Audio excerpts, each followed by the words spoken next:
এই সমাসটা আমরা বুঝবো হচ্ছে ওই পূর্বপদ আর পরপদ এই ওয়াইজ করে বুঝবো। যেখানটাতে দুটো পদ প্রাধান্য পায় সেটাকে আমরা বলবো দ্বন্দ্ব সমাস। পূর্বপদ, পরপদ। কেন দুটো পদ প্রাধান্য পাচ্ছে বা কি এগুলো? দেখো, দ্বন্দ্ব সমাসের একটা উদাহরণ হচ্ছে মা ও বাবা, বা মা বাবা। দেখি আমরা মা বাবা, ঠিক আছে। তো এখানে মাটা হচ্ছে কি পূর্বপদ, আগের পদটা, আর বাবাটা হচ্ছে পরের পদটা। এখানে দুটোই প্রাধান্য পাচ্ছে, তাহলে এটা কি হয়ে যাবে? এটা দ্বন্দ্ব সমাস, ঠিক আছে। এরকম অনেক এক্সাম্পল দেওয়া আছে, দেখো, দোয়াত কলম, ভাই বোন, দাদা ভাই, ঠিক আছে। হাসি কান্না, ভালো মন্দ, জমা খরচ, খুব সহজ এটা, ঠিক আছে। এর পরের যেটা, এটাতে তাহলে কি হলো? এটাতে উভয় পদ প্রাধান্য পেল, মানে পূর্ব পদ প্রাধান্য পেল, পরপদ প্রাধান্য পেল। এরপরে আমরা যেটা দেখবো, সেখানটায় দেখবো আমরা যে পূর্ব পদ প্রাধান্য পাচ্ছে। যদি পূর্ব পদ প্রাধান্য পায় তাহলেও একটা সমাসই হয়, ঠিক আছে। আর একটা দেখবো যে কোনোটাই প্রাধান্য পাচ্ছে না, পূর্ব পাচ্ছে না, পরেও পাচ্ছে না, অন্য কিছু মিনিং করছে, তখনও একটা সমাস হয়। মজাটা লাগে যেখানটাতে পরপদটা প্রাধান্য পায়। পরপদ প্রাধান্য পেলে তিন ধরনের সমাস হতে পারে। সহজ থেকে সামনের দিকে এগোই, ঠিক আছে। তাহলে পূর্বপদ যেখানটাতে প্রাধান্য পাচ্ছে সেই সমাসটাকে বলছি আমরা অব্যয়ীভাব সমাস। সমাস এটার উদাহরণ থেকে আমরা বুঝবো যে পূর্বপদ কেন প্রাধান্য পাচ্ছে। যেমন ধরো উপজেলা আছে, ওখানে উদাহরণ, তাই না? উপজেলা বলতে কি বোঝায়? জেলা বোঝায়? জেলা বোঝায় না, জেলার একটা ক্ষুদ্রতম অংশ বোঝাচ্ছে, তাই না? তাহলে এখানটাতে প্রাধান্য কে পেয়েছে? উপওয়ার্ডটা। উপওয়ার্ডটার মিনিং এ চেঞ্জ করে দিয়েছে, তাই না? তাহলে এখানটাতে কে প্রাধান্য পেল? পূর্বপদ। যদি দুটো পদ তাহলে দ্বন্দ্ব, মা বাবা, ভাই বোন, এই সেই হ্যানম্যান ত্যান। আর যেগুলোর সামনে আমরা অযুক্ত করি, উপযুক্ত করি, অপযুক্ত করি, সেগুলোই কি হয়ে যাবে? অব্যয়ীভাব সমাস হয়ে যাবে। দেখো এক্সাম্পল দিয়েছে, উপকূল, দুর্ভিক্ষ, তাই না? ভিক্ষা থেকে দুর্ভিক্ষ হয়েছে, মানে সেই সময় ভিক্ষাও কেউ দিচ্ছে না। গড়মিল, মিলের অভাব, গড়মিলে গড়টাকে আমরা প্রাধান্য দিচ্ছি, তাই না? প্রতিচ্ছবি, এখানটাতে ছবির তুলনায় আমরা প্রতীকে প্রাধান্য দিচ্ছি, তাই না? ছবি মানে কি? একটা সিঙ্গেল এন্টিটি। প্রতিচ্ছবি মানে ওর প্রতিচ্ছবি, ও রিফ্লেকশন, তাই না? তাহলে সবটাতেই কি হচ্ছে? প্রথমের পূর্বপদটা প্রাধান্য পাচ্ছে। মহানগর, যেখানটাতে মহাটা প্রাধান্য পাচ্ছে, নগরটার থেকেও বড়, মহার জন্য অর্থ চেঞ্জ হয়ে যাচ্ছে। তাহলে এই জিনিসপত্রগুলো হলো কি? অব্যয়ী ভাব সমাস। দুটো পেলে দ্বন্দ্ব, প্রথমেরটা পেলে অব্যয়ী ভাব, ঠিক। এবার আমরা দেখবো দুটোই মিন করছে না, অন্য কিছু মিনিং চলে আসছে, ঠিক আছে। অন্য পদ প্রধান প্রধান, এইটা হলে আমরা বলবো বহুব্রীহি। কত সহজ না? মানে ওই ব্যক্তিটা যে বুঝিয়েছে এত সুন্দর ভাবে, মানে সত্যি আমি সারা জীবন ওনার নাম করে যাব, ওনাকে নমস্কার করে যাব। আমি মানে টেটের আগে একদিনেই সবকিছু বুঝে গেছিলাম, পুরো সমাজটা, মানে যতটুকু দরকার। দেখো এক্সাম্পল বহুব্রীহি। বহুব্রীহির এক্সাম্পল হচ্ছে বিনা পানি। তো বিনার অর্থ কি? বিনা, যেটা বাজায়। আর পানি হচ্ছে হাত। আচ্ছা, বিনা বা পানি, এই দুটোর মধ্যে কোনোটাকে কি বোঝায়? বিনা পানি বোঝায় না। কাকে বোঝায়? সরস্বতী দেবীকে। তাহলে সেটা কি? একটা অন্য পদ। তাহলে পূর্বপদ প্রাধান্য পেল না, পরপদ প্রাধান্য পেল না, কে প্রাধান্য পেল? অন্য কিছু। তখনই সেটা কি হয়ে যাবে? বহুব্রীহি। তাহলে এটা হবে কি? প্রথম উদাহরণ আমরা কি দেখলাম? বিনা পানি। বানান তো ভুল করা যাবে না, মানে ওদের বানান নিয়ে খুব ইয়ে।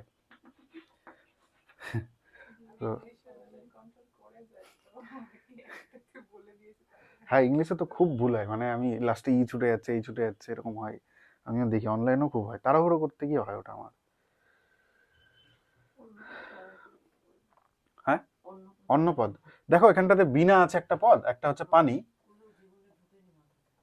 দেখো বিনাটা হচ্ছে কি? পূর্বপদ, তাই না? আর পানিটা মানে কি? পানি মানে হলো হাত, তাই তো। তো বিনা বা পানি, এই দুটো পদের মানে কিন্তু বিনা পানি নয়। বিনা পানি মানে হচ্ছে কি? সরস্বতী। তাহলে এদের থেকে আলাদা কোন একটা পদ মানে বোঝাচ্ছে। পূর্বপদ প্রাধান্য পেল না, পরপদ প্রাধান্য পেল না, অন্য কোনো নতুন মানে আমরা জানলাম। পরের এক্সাম্পলটা দেখো, তাহলেই বুঝতে পারবে। নীলকণ্ঠ, শিব ঠাকুরকে বোঝাচ্ছে না, নীলকে বোঝাচ্ছে না, কণ্ঠকে বোঝাচ্ছে। কাকে বোঝাচ্ছে? অন্য একটা এন্টিটি, শিব ঠাকুরকে।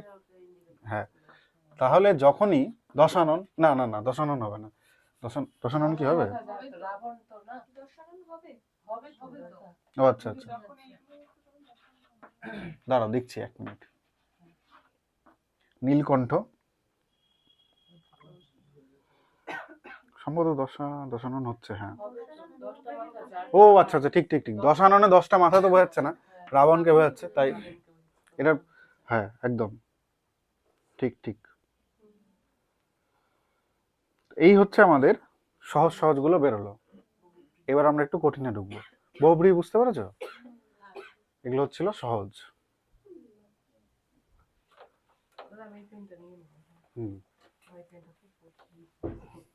ঠিক আছে, এইবার যখন পরপদ প্রাধান্য পাবে তখন 3 ধরনের সমাস হতে পারে। সমাস তো অনেকভাবে বোঝানো যায়, আমি এভাবে বুঝে স্যাটিসফ্যাকশন পেয়েছিলাম, ওই জন্য এভাবে বোঝাচ্ছি তোমাদের। পরপদ প্রধান হলে তিনটা হতে পারে, তৎপুরুষ, কর্মধারয় আর দ্বিগু। তার মধ্যে দ্বিগু সব থেকে সহজ। তাহলে দ্বিগু দিয়ে আমরা শুরু করি।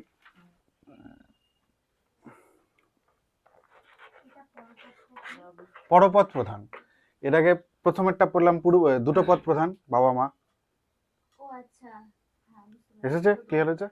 এবার পরপদ প্রধান হচ্ছে মানে পরের যে গল্পটা সেটা প্রধান হবে। দেখো দ্বিগু কখন, দ্বিগু বলছে যখন প্রথমে এই 3টা সমাসই হতে পারে পরপদ প্রধান হলে। না, পরপদের ভাগ নয়, মানে না পরপদের ভাগ নয়। পরপদ আমরা কিভাবে পড়ছি, পদ অনুযায়ী সমাসগুলো পড়ছি তো। তাহলে এই সমাসগুলো যখন আসবে তখন আমরা দেখবো যে পরপদ প্রধান হচ্ছে। ঠিক আছে, দ্বিগু বুঝি। দেখো দ্বিগুর উদাহরণ দিয়েছে কি, শুরুতে যদি সংখ্যা থাকে তাহলে সেটাকে দ্বিগু বলবো আমরা, যেমন ত্রিফলা। হ্যাঁ, না দেখো দশানন কেন হচ্ছে না, কারণ দশাননের পরপদ কোনটা? আনন। আর দশানন বলতে কি মাথা বোঝায়? একটা ব্যক্তি বোঝাচ্ছে রাবণকে, তাহলে অন্য কিছু বোঝাচ্ছে, ওই জন্য ওটা হবে না। 3টে ফলা, তাহলে এখানে প্রাধান্য কার? ফলার, তাই না? ফলার 3টে আছে, তাই না? তাহলে এখানে তো ফলাটা প্রাধান্য পাচ্ছে। তাহলে যখনই সামনে নাম্বার থাকবে এবং দ্বিতীয় পদ প্রাধান্য পাবে তখন সেটা কি হয়ে যাবে? দ্বিগু।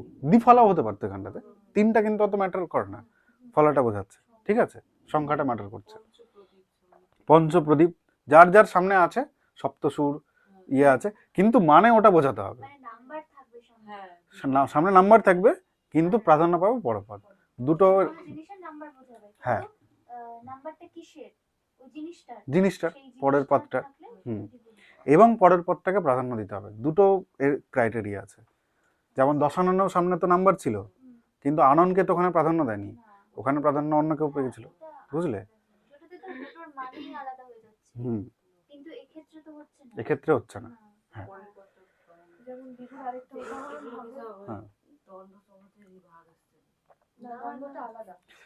দেখো সমাস হচ্ছে 6টা, ঠিক আছে? দ্বন্দ্ব পড়লাম, তারপরটা কি পড়লাম আমরা?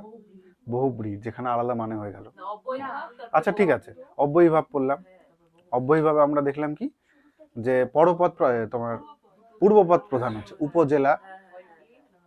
আচ্ছা আস্তে একটু বুঝে নাও, আমি প্রথম থেকেই বলছি। দ্বন্দ্ব, তারপরে অব্যয়ী দেখলাম, অব্যয়ীতে প্রথম পদটা। তারপরে আমরা কি দেখলাম? বহুব্রী। বহুব্রীতে কি দেখলাম? যে আলাদা কিছুই বুঝিয়ে দিচ্ছে। এই 3টা সমাস হলো। বাকি যে 3টা সমাস আছে সেই 3টা সমাসের প্রত্যেকেরই পরপদটা প্রধান হয়। এবার এই 3টা সমাস বোঝার জন্য আলাদা আলাদা টেকনিকগুলো আমরা দেখব। এর মধ্যে দ্বিগুটা সব থেকে সহজ, কারণ দ্বিগুর সামনে নাম্বার থাকে। ঠিক আছে, শতবর্ষ, শতবর্ষ, ঠিক আছে, দ্বিগু হয়ে গেল। তাহলে এরপরে হচ্ছে কি, কর্মধারয়। এই যে ফলা প্রধান, ফলা,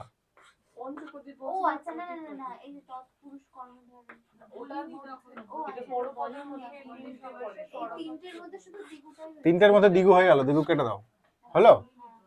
এবার হচ্ছে কর্মধারয়। কর্মধারয় বলছে যখন কোনো গুণ বোঝাবে বা কল্পনা বোঝাবে, ঠিক আছে, বিশেষণ মানে অ্যাডজেক্টিভ হবে আইদার, আর না হলে কোনো গুণ বোঝাবে তখন সেটা, আর না হলে কম্পেয়ার করবে তখন সেটা হবে কর্মধারয়। এবং প্রথম গল্প তো আছে, দাঁড়াও, প্রথম গল্প কি? পরপদ প্রধান হতেই হবে, এটা ধরেই আমরা এগোচ্ছি কিন্তু। তাহলে দেখো কর্মধারয়ের এক্সাম্পল দিয়েছে সিংহাসন, তাই না? এখানটাতে প্রধান কি? আসনটা, আসনে বসছে বলে, তাই না? তাহলে আসনটা প্রধান। আসনটা কার মতো? সিংহের মতো। তাহলে এটা হয়ে যাবে কি? কর্মধারয়। যেহেতু এখানটাতে কি করা হলো? কম্পেয়ার করা হলো বা আসনটার গুণ বোঝানো হলো। পদ্মলোচন কানা ছেলের নাম। না, বিশেষ্য বিশেষণ বুঝতে হবে না। সিংহটা আসনকে ডেসক্রাইব করছে তো, তাই না? তাহলে আর এখানটা তো প্রধান কি? আসন। ব্যাপারটা তো সিংহ নয়, ব্যাপারটা তো আসন। তাহলে এখানটাতে এই দ্বিতীয় পদ প্রধান দ্বারা যে কোনো একজন বোঝাও। হলো সিংহাসন। তারপর এক্সাম্পল পদ্মলোচন। পদ্মলোচন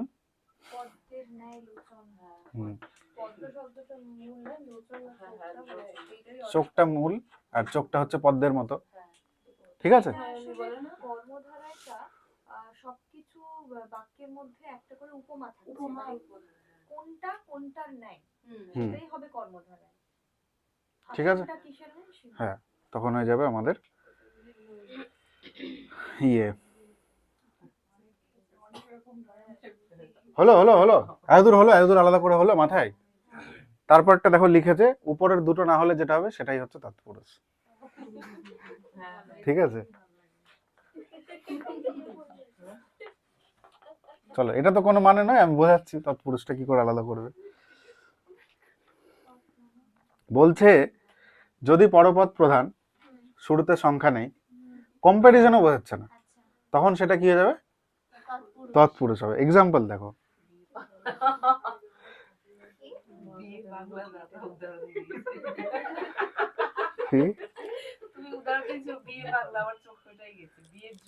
ও আচ্ছা, বিয়ে পাগলা, ঠিক। এখনকার জেনারেশনের কথা বলছিলাম আমি, ঠিক আছে? তো বিয়ের সঙ্গে পাগলের তো সম্পর্ক নাই, এখানটা তো ওরকম কম্পেয়ার তো বোঝাচ্ছে না, তাই না? আর এখানটাতে প্রধান কি? পাগলটা, তাই না? পাগলাটা। আবার এখানে সামনে কোনো নাম্বারও নাই, তাহলে এটা কি হয়ে যাবে? তৎপুরুষ হয়ে যাবে। তৎপুরুষের আরো কয়েকটা এক্সাম্পল আছে, দেখো। না মানে এই যে বিয়ে পাগলা এই জিনিসটা না, এটা কলকাতায় যখন বাবু কালচার ছিল সেই সময় বহু নাটক লেখা হয়েছে, তার মধ্যে বিয়ে পাগলা একটা, যেখানে বয়স্ক মানুষরা বিয়ে করার জন্য খুব বেশি করে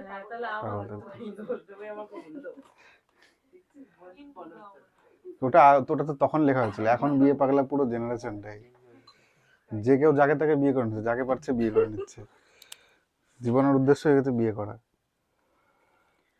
তো এরকম যখন হবে, যখন নাম্বারও থাকবে না এবং কম্প্যারিজনও থাকবে না বা গুণও বোঝাবে না, পাগলের গুণ কি বিয়ে? অ্যাডজেক্টিভ নয়, তাহলে এটা হয়ে যাবে তৎপুরুষ, ঠিক আছে? আবার প্রথম থেকে সামারি করি। দুটো পদ প্রধান হলে দ্বন্দ্ব। এক্সাম্পল মা বাবা, তারাই হচ্ছে দ্বন্দ্ব সমাস। এরপরে যদি পূর্বপদটা প্রধান হয় তাহলে অব্যয়ীভাব। এক্সাম্পল উপজেলা, অন্য কোনো এক্সাম্পলও মনে রাখতে পারো তোমরা। তারপর হচ্ছে যদি অন্য কোনো পদ মানে অন্য কোনো মানে বোঝায়, বহুব্রীহি। এক্সাম্পল,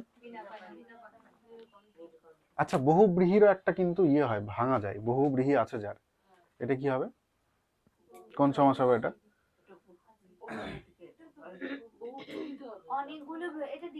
দ্বিগু হবে, কিন্তু এটা বহুব্রীহি নিজে একটা দ্বিগু সমাস, বুঝলে? কারণ বহুব্রীহিতে ব্রীহিকে প্রাধান্য দেওয়া হচ্ছে, তাই না? আচ্ছা, তারপরে কি হলো? তারপরে এবারে হচ্ছে পরপদ প্রধান আমরা তিনটে দেখলাম, কি কি? তৎপুরুষ, কর্মধারয়, দ্বিগু। দ্বিগু সব থেকে সহজ। পরপদ প্রধান এবং সামনে নাম্বার থাকলেই সেটা দ্বিগু। আর যদি কি হচ্ছে পরপদ প্রধান এবং দুজনের মধ্যে কম্প্যারিজন করা হচ্ছে বা দুজনের একজনকে আরেকজনের গুণ বোঝানো হচ্ছে, তখন সেটা কি হবে? তখন সেটা হবে কর্মধারয়। নেক্সট হচ্ছে যদি এই দুটো না ঘটে, মানে কম্পেয়ার করা হলো না, নাম্বারও থাকলো না, বা দোষগুণও বোঝালো না, তখন সেটা কি হয়ে যাবে? তৎপুরুষ। তৎপুরুষের আরো এক্সাম্পল আছে, বিলেত ফেরত, মধু মাখা, দুগ্ধপোষ্য। না, লাট সাহেব হয়ে যাবে তোমার ইয়ে কর্মধারায়, তাই না? লাট লাট টাইপের। লাট সাহেবটাকে ভাঙো একটু, কি কি দাঁড়াচ্ছে? যে সাহেবটা লাটের মতো, সাহেবটা প্রধান, কিন্তু লাট দিয়ে ওকে ডেসক্রাইব করতে হচ্ছে, তাই না? তখন সেটা কি হয়ে যাবে, তখন সেটা যাবে কর্মধারয়। বুঝেছো? যখনই ন্যায় চলে আসবে বা এর মতো চলে আসবে, তখন সেটা হবে কর্মধারয়। ঠিক আছে? অ্যাকচুয়ালি বিশেষণ কি যেন বলে, বিভক্তি যদি বোঝায় তাহলে আরো পরিষ্কার হবে, কিন্তু বিভক্তি বুঝিয়ে আর অত ঘাটাঘাটি করতে চাইছি না আমি। আমি এভাবে বুঝেছিলাম, তো এভাবে বোঝালাম তোমাদের। ঠিক আছে, ক্লিয়ার হয়েছে সমাজটা?